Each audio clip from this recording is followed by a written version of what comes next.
निवेदन में आपसे कर रहा था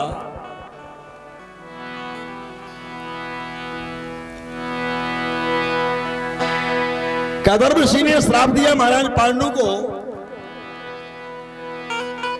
जिस दिन तुम अपनी पत्नी के शरीर को स्पर्श करोगे उसी दिन तुम्हारा मरण हो जाएगा।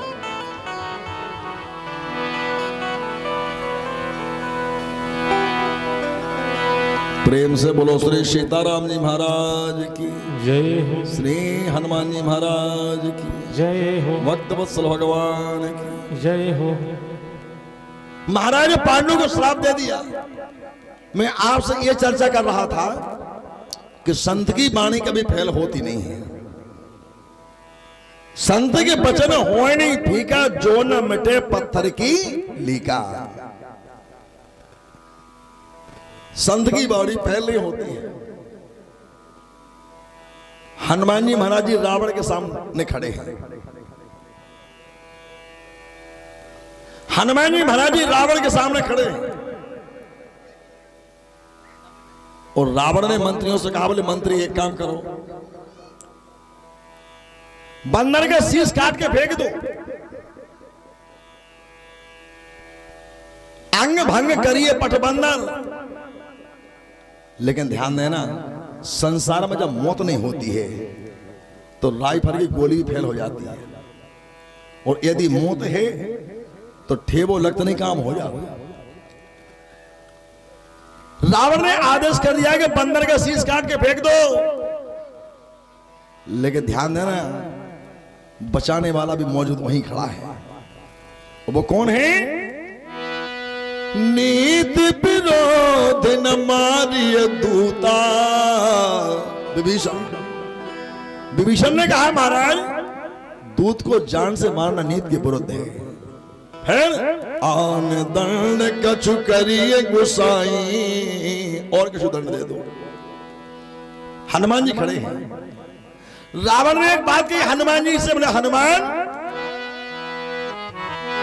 मृत्यु निकटो आई खल तो की, मृत्यु निकट आई खल तोरी, मृत्यु निकटो आई खल तो की, मृत्यु निकट आई खल तोरी, मागस अधमो शिखा बन मोगे, लागस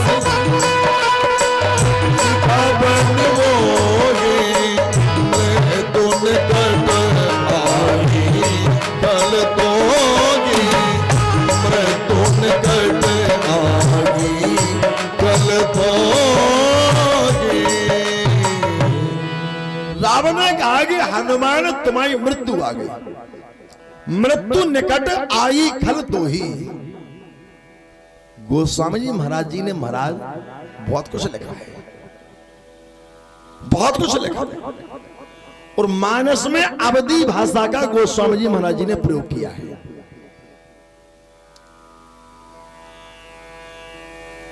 कई शब्द ऐसे हैं जो अपने बुंदेलखंड के हैं। गोस्वामी जी महाराज जी ने मानस में कई शब्द बुंदेलखंड के लिखे। अब आप चित्रकूट, बनारस, अयोध्या चले जाओ और उधर पूछो महात्मा लोगों से, साधुओं से कि काय महाराज तुम भड़ियाई जाना, तभी ना बता पाए कि भड़ियाई का को, वो बुंदेलखंड को तनक सोलर का बता दे भड़ियाई। गोस्वामी जी कह रहा है, एते उते चिताए चला भड़ियागी, 110 शीश स्वान की नाई। रावण से कहा, पबारे 30 तीर रघुबीर पबारे, रेता उतर ठाण भय सुरसरी रेता। सुपेती, चित्रकूट के, बनारस के बाबा सुपेती नहीं जाना, लेकिन बुंदेलखंड का आदमी कोमल कल तो सुपेती नाना, सुरभि सुभगो पै फेनो समान। बुंदेलखंड साधारण नहीं है। एक बार महाराज कथा हो रही थी दिव्यकला कुंज में, अयोध्या में। अयोध्या के संत बैठे, जनकपुर के संत बैठे दिव्यकला कुंज पर रामनवमी में, बहुत संत बैठे। बहुत अच्छा सम्मेलन होता है एकादशी में, दसवें एकादशी में। अयोध्या के संतों ने कहा कि धन्य हमारा अवधपुर, जिस अवधपुर की भूमि ने भगवान श्री राम को दिया है। जनकपुर के संतों ने कहा कि धन्य जनकपुर की भूमि, इस जनकपुर की भूमि ने भगवती सीता को दिया। मथुरा के संतों ने कहा कि धन्य मथुरा की भूमि, जिस मथुरा की भूमि ने भगवान कृष्ण को दिया। लेकिन बंधुओं, जब उस दास का नंबर आया तो मैंने भी हाथ जोड़ के बड़ी विनम्रता से कहा, हानि महाराज जी क्षमा करना, आप लोग तो परम विद्वान हैं, परम संत हैं, बैरागी हैं। हमने महाराज जी अवध की भूमि ने श्री राम को दिया, इसलिए मैं अवध की भूमि को बारंबार प्रणाम करता हूं।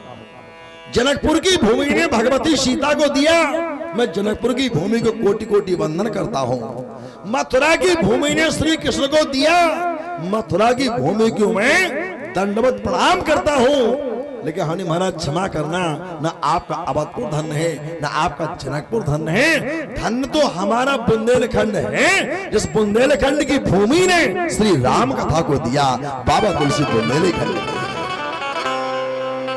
अच्छा एक बात बताना आप लोग, जिन्होंने श्रीमद् भागवत को लिखा वो भी महाराज इंग्लैंड अफ्रीका के नहीं है, वो हमें बुंदेलखंड के। आज ही महाराज कालपी में उनकी गुफा बनी है। कालपी के पास व्यास जी का आश्रम है, जहां पर व्यास जी ने श्रीमद् भागवत को लिखा है। ये बुंदेलखंड के तो है, इधर के थोड़ी है। अरे मैं तो हिंदी साहित्य के जगत की बात करता हूं। हिंदी साहित्य के जगत में जो समकालीन कवि हुए वो भी बुंदेलखंड के हैं। तुलसी बिहारी कैसा पदिमा कर कवि, वीरता बुंदेलन की विश्व पहचाने। तुलसी बिहारी केशव पद्माकर कवि ये समकालीन कवि है। तुलसी बिहारी कैसा पद्माकर कवि, वीरता बुंदेलन की विश्व पहचाने। अवध की रानी ने बनाए बनवासी राम, और चा की रानी राम राजा बना जाने। ये भी अपने बुंदेलखंड की, इधर उधर की नहीं है। सही बताना, जो ओरछा में बैठे हैं वो कोई मूर्ति नहीं है, वो साक्षात बैठे हैं। ओरछा रामराजा सरकार में कोई मूर्ति प्रतिष्ठित नहीं है, वो साक्षात कुंवर गणेश शिवाई रामराजा को लेकर के आए हैं। साक्षात ठाकुर जी बैठे हैं, रामराजा स्वयं बैठे हैं, कोई मूर्ति की प्रतिष्ठा नहीं है। वो चाची तो जा रही 35-36 साल से पोखर नक्षत्र में, कितने को भीड़ मची हो गई, लेकिन इन तो वो जाने जाने कैसो भीड़ हो, कैसो परेशानी हो, लेकिन चाची ओरछा में मिले पोखर नक्षत्र में, जहां पर साक्षात भगवान श्री राम राजा विराजे हैं, ठाकुर जी स्वयं विराजे हैं, कोई मूर्ति नहीं है, परमात्मा स्वयं बैठे हैं। मधुकर साहे नरेश की रानी कुंवर गणेश, अवधपुरी से ल्याई थी ओरछा राम नरेश, साक्षात आए। निवेदन में ये कर रहा था आप लोगों से, रावण ने कहा कि हनुमान जी तुम्हारी मृत्यु आ गई, मृत्यु निकट आई खल तो ही। हनुमान जी बोले हमारी मौत आ गई, बोले हाँ कहां पर है? रावण बोला निकट, बोले बगल में खड़ी। तो हनुमान जी ने फिर देखा चारों तरफ, हनुमान जी को मौत दिखाई नहीं दे रही। हनुमान जी फिर बोले रावण से, बोले मौत है, बोले हाँ, बोले कहां पर है? रावण बोला निकट खल तो ही, बगल में खड़ी है। अच्छा हनुमान जी ने बड़ी अच्छी विचित्र बात कही।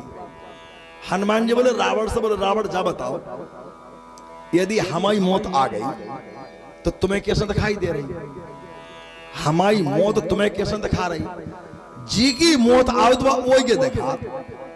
तो हनुमान जी बोले कि हमारी मौत तुम्हें कैसे दिखा रही?